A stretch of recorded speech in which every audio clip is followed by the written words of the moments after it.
Hello बच्चों, स्वागत है आपका वीडियो पार्ट 1 जो कि है आज कृषि रसायन विज्ञान। आज से हम क्या कर रहे हैं, कृषि रसायन की भी तैयारी शुरू कर रहे हैं, जो कि आपके एग्रीकल्चर की दूसरी किताब है।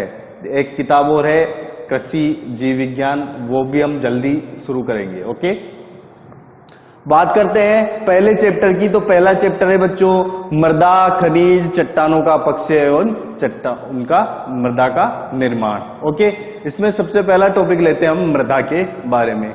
सोइल, जिसको आप सब जानते हो। मृदा क्या काम करती है? मृदा जो है पौधों को उनका जीवन चक्र पूरा करने के लिए आवश्यक पोषक तत्व प्रदान करती है, पानी प्रदान करती है और प्राकृतिक साधन प्रदान करती है। ओके, बात करें मृदा, जिसको कि हम सोइल भी बोलते हैं। ओके, ये जो सोइल वर्ड है बच्चों, ये लिया गया है लैटिन भाषा के शब्द सोलम से। ओके, किससे लिया गया है? लैटिन भाषा के शब्द सोलम से, जिसका शाब्दिक अर्थ क्या होता है? फर्श या फ्लोर। बच्चों, जो आपको आपके घर में ऊपर की तरफ दिखाई देती है उसको भी आप फर्श बोल देते हैं ना, उसी प्रकार से पृथ्वी की ऊपरी परत को भी आप फर्श बोल सकते हो, और उसी को इन्होंने सोलम कहा है। ओके, नेक्स्ट बात करते हैं इसकी परिभाषा के बारे में। तो जोफे एवं मार्वेट के अनुसार इनकी परिभाषा है, मृदा एक प्राकृतिक पिंड है। मृदा क्या है? एक प्राकृतिक पिंड है जो प्राकृतिक पदार्थों पर प्राकृतिक बलों के प्रभाव से विकसित हुई है। जो क्या है? प्राकृतिक पदार्थ जो थे उन पर प्राकृतिक बल लगा, ठीक है, उसके द्वारा जो विकसित हुआ है वो उसको क्या कह रहे हैं? मृदा कह रहे हैं। ओके, भिन्न भिन्न गहराइयों के खनिज एवं कार्बनिक अवयवों के संस्तरों के अनुसार इसके भेद किए जाते हैं। भिन्न भिन्न गहराइयों के खनिज, कार्बनिक पदार्थ और संस्तरों के अनुसार। बच्चों, यहां भिन्न भिन्न गहराई से समझ गए। संस्तर नया वर्ड आया है। संस्तर क्या होता है? संस्तर होता है बच्चों परतें। क्या होती है? परतें। यह आती है सोइल प्रोफाइल के अंदर, मृदा परिच्छेदिका के अंदर।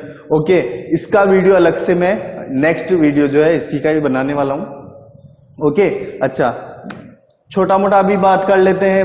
संस्तर क्या होते हैं, परतें क्या होते हैं? बच्चों, जैसे कि आप एक गड्ढा खोदते हो। ओके, गड्ढा खोदते समय अगर आप ध्यान से देखो तो आपको दिखाई देगा कि ऊपर की मृदा का कलर तो दूसरा था, उसके थोड़ा नीचे जाने के बाद में और गड्ढा खोदते हो तो दूसरे कलर की मृदा आ जाती है।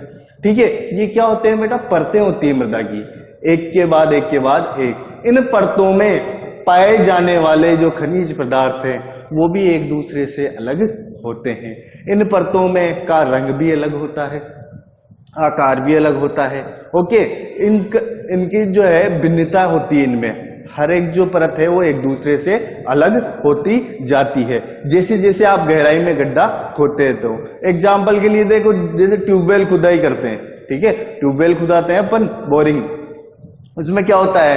पहले तो जो है ऊपर की जो आपके क्षेत्र की मृदा है वो सबसे पहले बाहर आती है, ठीक है। उसके बाद नीचे जाते ही थोड़ी ब्राउन सी मृदा आने लग जाती है, फिर उसका कलर चेंज होता है, व्हाइट आ जाती है, कभी ठोस पत्थर आ जाता है, काला पत्थर आ जाता है, काली मृदा निकलने लग जाती है। ओके, इस प्रकार से ये जो है परतों में जो है बटा हुआ है पूरा मृदा का स्ट्रक्चर। ओके,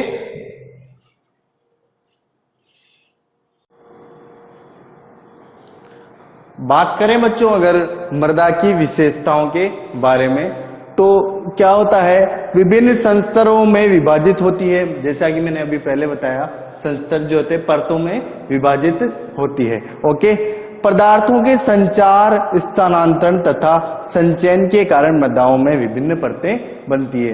वे पदार्थ जिनसे मृदा का निर्माण होता है बच्चों, उनके संचार, स्थानांतरण और संचयन इकट्ठा होने से क्या होता है? इन परतों का निर्माण होता है। ओके, नेक्स्ट है, मृदाओं में विभिन्न पैतृक पदार्थों एवं जलवायु संबंधित कारकों के कारण आकार, रासायनिक और जैविक अंतर पाया जाता है। क्या बोल रहा है? विभिन्न पैतृक पदार्थ, पैतृक पेरेंटल मैटर होते हैं बच्चों, ठीक है, जिनसे मृदा का निर्माण हुआ है। ओके, वो जो है पेरेंटल मैटर और जलवायु संबंधित कारक जो है उनके कारण क्या होता है? इनके आकार में, जैविक और रासायनिक गुणों में क्या होता है? अंतर पाया जाता है हर परत के अंदर। ओके,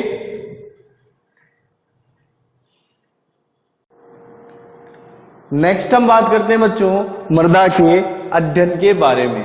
ओके, मृदा का जो अध्ययन है बच्चों दो तरीके से किया जाता है। पहला है पेडोलॉजी, जिसके अंदर हम मृदा के जन्म, निर्माण व वितरण के द्वारा जो है मृदा का अध्ययन करते हैं। ओके, नेक्स्ट आता है मृदा शास्त्र। इसमें क्या होता है, इसमें मृदा का अध्ययन जो है वो उच्च पादप समुदाय के दृष्टिकोण से किया जाता है। ओके, पौधों के उच्च पादप समुदाय के दृष्टिकोण से इसमें अध्ययन किया जाता है। ओके, नेक्स्ट हम बात करते हैं बच्चों मृदा के अवयवों के बारे में, जो कि होते हैं बच्चों चार तरह के। जैसे कि बच्चों आपने 10th तक पढ़ा होगा पदार्थ की कितनी अवस्थाएं होती है, 3 अवस्थाएं, ठोस, द्रव और गैस। उसी प्रकार से मृदा के अवयवों की भी 3 अवस्थाएं होती है, ठोस, द्रव और गैस। ओके, इसमें पहला आता है खनिज पदार्थ, जिसका रेशो होता है 45%। खनिज पदार्थ क्या होता है, चट्टानों के अपक्ष से जो पदार्थों का निर्माण होता है बच्चों, वो खनिज पदार्थ कहलाते हैं। इसमें आपके एल्यूमिनियम आ गया, आयरन आ गया, इस प्रकार से जो है खनिज पदार्थ मृदा में 45% तक पाए जाते हैं। ओके, नेक्स्ट बात करते हैं कार्बनिक पदार्थ की। कार्बनिक पदार्थ क्या होते हैं, वे जीवांश पदार्थ भी हो सकते हैं बच्चों और जीवित सूक्ष्म जीव भी हो सकते हैं। इसका रेशो होता है 5%। कार्बनिक पदार्थ क्या होता है, पुराने पेड़ पौधों या मृत जीवों के दबने से और उनके विघटन से जो कार्बनिक पदार्थ प्राप्त होता है उसको कार्बनिक पदार्थ कहते हैं। ओके, नेक्स्ट बात करते हैं मृदा जल की, जिसका रेशो होता है बच्चों 25%। ओके, और उसके बाद आता है मृदा वायु, उसका रेशो होता है 25%। 11th में भी आपने ये पढ़ा होगा, अब दोबारा से एक बार देख लो। ये डायग्राम जो दिख रहा है आपको सर्कल में, ओके, इसमें 25% जो है मृदा में क्या पाई जाती है, मृदा जल, 25% मृदा वायु, 5% जो है कार्बनिक पदार्थ पाया जाता है और 45% खनिज पदार्थ पाया जाता है। बच्चों जो ये मृदा जल और मृदा वायु है ना, ये घटते बढ़ते रहते हैं। ओके, इनका जो है रेशो ऊपर नीचे होता रहता है, क्योंकि क्या होता है, इनको सामूहिक रूप से क्या कहते हैं, मृदा रंध्रावकाश कहते हैं। ओके, अगर क्वेश्चन आता है कि मृदा में रंध्रावकाश प्रतिशत कितना है, तो आप कहोगे कि 50%। और अगर क्वेश्चन आता है कि मृदा में कितने प्रतिशत ठोस पदार्थ पाए जाते हैं, तो आप कहोगे कि वो भी 50% ही आते हैं। ओके, पर उसमें क्या आएगा, कार्बनिक पदार्थ और खनिज पदार्थ। इसको सामूहिक रूप से क्या कहेंगे, ठोस पदार्थ। और मृदा जल और मृदा वायु, इन दोनों को सामूहिक रूप से क्या कहते हैं, रंध्रावकाश। ओके, एक बार इस तरफ ध्यान दो, इनको तो मैंने बोल दिया बच्चों ठोस पदार्थ होते हैं। ओके, ठोस अवस्था में पाए जाते हैं। दूसरी बात कर रहा हूं मैं मृदा जल और मृदा वायु, इनको क्या कहते हैं, रंध्रावकाश। अब रंध्रावकाश क्या होता है बच्चों मृदा के कणों के बीच में, जैसे कि मैंने यहाँ पे डायग्राम बना रखा है, ये सारे क्या है, मृदा के कण, इनके बीच में जो ये रिक्त स्थान है, खाली जगह है, उनको क्या कहते हैं, अपन रंध्रावकाश कहते हैं। बच्चों इस खाली जगह में क्या हो सकता है, या तो जल भरा होगा या उस जगह पे क्या भरी होगी, मृदा वायु भरी होगी। ओके, तो इसका रेशो कितना होता है, 50%। इस प्रकार से 100% मृदा अवयव का निर्माण होता है। ओके,